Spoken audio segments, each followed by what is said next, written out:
Hi friends, ఎలా ఉన్నారు? బాగున్నారా? ఈరోజు నేను స్వీట్ చేస్తున్నానండి. చాలా బాగుంది, చాలా టేస్టీగా ఉంది. మనం పూజలు చేసినప్పుడు కొబ్బరికాయ పలగొడతాం కదండి. పచ్చి కొబ్బరికాయ అలాగే తినమంటే కొందరు ఇష్టపడతారు, కొందరు ఇష్టపడరు. అలాంటప్పుడు ఇలా స్వీట్ చేసి పెట్టండి, చాలా టేస్టీగా ఉంటుంది. కొబ్బరికాయని ఇలా కట్ చేసుకున్నాక దానిపైన బ్రౌన్ కలర్ నుండి తీసేసి ఇలా మిక్స్ పట్టేసుకోవాలండి. ఇది 1 కప్పు 1 కప్పు అయింది అండి.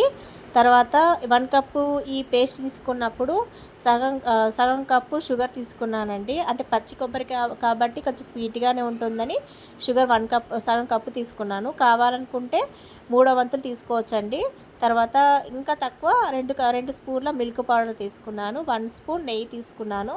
తర్వాత ఒక పెనం పెట్టేసుకొని దానిలో నెయ్యి వేసి హీట్ చేసుకోవాలి. హీట్ చేసుకున్నాక తర్వాత ఈ మిక్స్ పట్టిన కొబ్బరి తురుము ఉంది కదండి, దానిలో వేసి కలిపేసుకోవాలండి. బాగా ఫ్రై చేసుకోవాలి. ఇది చాలా టైం తీసుకుంటుందండి. చిక్కగా కావాలి కదా, అంటే టైట్గా అయ్యేదాకా కలుపుతూ ఉండాలి. కొంచెం ఫ్రై కావాలండి. ఫ్రై అయ్యాక దీనికి సరిపడంత షుగరు, అంటే పచ్చి కొబ్బరి కదండి, ఆల్రెడీ స్వీట్గా ఉంటుంది, కొంచెం చప్పచప్పగా ఉంటుంది కాబట్టి షుగర్ కొంచెమే తీసుకున్నాను, హెవీగా తీసుకోలేదు. కావాలనుకుంటే కొంచెం ఎక్కువ తీసుకోవచ్చు, తక్కువ తినే వాళ్ళు ఉంటే తక్కువ కూడా వేసుకోవచ్చు, కానీ సరిపోతుందండి. ఇంత క్వాంటిటీ బాగుంది టేస్ట్. తర్వాత మిల్క్ పౌడర్ కూడా వేసి కొంచెంసేపు ఫ్రై చేసుకోవాలి. మీరు కావాలనుకుంటే దీనిలో కొంచెం మిల్క్ కూడా వేసుకోవచ్చండి, మీ ఇష్టం. వద్దంటే వేసుకోకుండా పర్లేదు. మిల్క్ పౌడర్ బదులు మిల్క్ కూడా వేసుకోవచ్చు. వేసి బాగా ఫ్రై చేసుకోవాలి. చాలా టేస్టీగా ఉందండి, పిల్లలు ఇష్టంగా తిన్నారు. మళ్ళీ దీనిలో పుష్కలమైన పోషకాలు ఉంటాయి కదా అండి. పచ్చి కొబ్బరి మళ్ళీ చిన్నపిల్లలకి చాలా మంచిది, బ్రెయిన్ ఇంప్రూవ్మెంట్కి కూడా చాలా యూజ్ అవుతుంది. నేను కొన్ని పాలు పోసుకున్నానండి, కొంచెం ఉడుకుతుందని కొంచెం పాలు పోసి ఉడకనిస్తున్నాను. మీకు కావాలంటే వేసుకోండి, లేకపోతే అవసరం లేదు. ఇలా బాగా ఫ్రై చేసుకోవాలి. తర్వాత కొంచెం మధ్యలో కొంచెం నెయ్యి కూడా వేసుకోవచ్చు. తర్వాత ఇలాచీ వేసానండి ఫ్లేవర్ కోసం. వేసి బాగా ఫ్రై చేసుకోవాలి.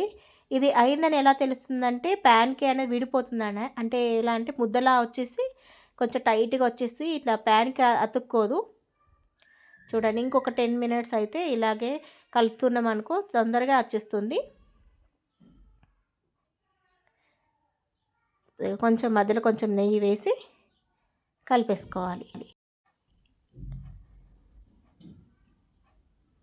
కలిపేసుకుంటే టైట్గా వచ్చేస్తుంది. చూడండి, ఒక హాఫ్ అన్ అవర్ పడుతుందండి. చూడండి, ఇలా ఇట్లా వచ్చేస్తుంది, ప్యాన్కి అతుక్కోకుండా ఇలా కొంచెం టైట్గా వచ్చేస్తుంది కదా అండి. ఇంకొంచెం సేపు కూడా ఉంచుకోవచ్చు, కావాలనుకుంటే తీసేసుకోవచ్చు. దీన్ని మీకు నచ్చిన డిజైన్ని నచ్చిన షేప్లో చేసుకొని పిల్లలకి ఇవ్వండి, పిల్లలు చాలా ఇష్టంగా తింటారు. నేను దీనికి కొంచెం పిల్లలకి కలర్ఫుల్గా ఉండాలని దీనిలో కొంచెం ఫుడ్ కలర్ కూడా కలిపేసానండి. అది విడివిడిగా తీసుకున్నాను. ఇలా తీసేసుకొని ఒకవేళ ఫుడ్ కలర్ కలిపానండి, రెడ్ కలర్ది. కావాలనుకుంటే మీరు ఏ కలర్ అయినా వాడుకోవచ్చు. కొంచెం వేసాను. అంటే పిల్లలకి కలర్ఫుల్గా ఉంటే పిల్లలు ఇష్టంగా తింటారు కదా అండి, అందుకే అలా చేశాను. వైట్ది పూర్తిగా ఆప్షన్ అండి, మీ ఇష్టం. వేసుకోవాలంటే వేసుకోండి, లేకపోతే లేదు. ప్లేట్కి ఇలా నెయ్యి రాసి తర్వాత ఒక ప్లేట్కి నెయ్యి పూసేసి ఇది ఒకదాని తర్వాత ఒకటి వేసి కొంచెం రౌండ్గా షేప్ చేసుకున్నానండి. కావాలనుకుంటే కొంచెం చేతికి వాటర్ పూసుకొని ఇట్లా మెత్తగా ఇట్లా అనుకున్నారనుకో ఈజీగా వచ్చేస్తుంది. స్పూన్కి అతుక్కున్నట్టు అనిపిస్తున్నప్పుడు కొంచెం వాటర్ పూసుకుంటా ఇలా అన్నారనుకోండి చాలా ఈజీగా వచ్చేస్తుంది, అతుక్కోకుండా.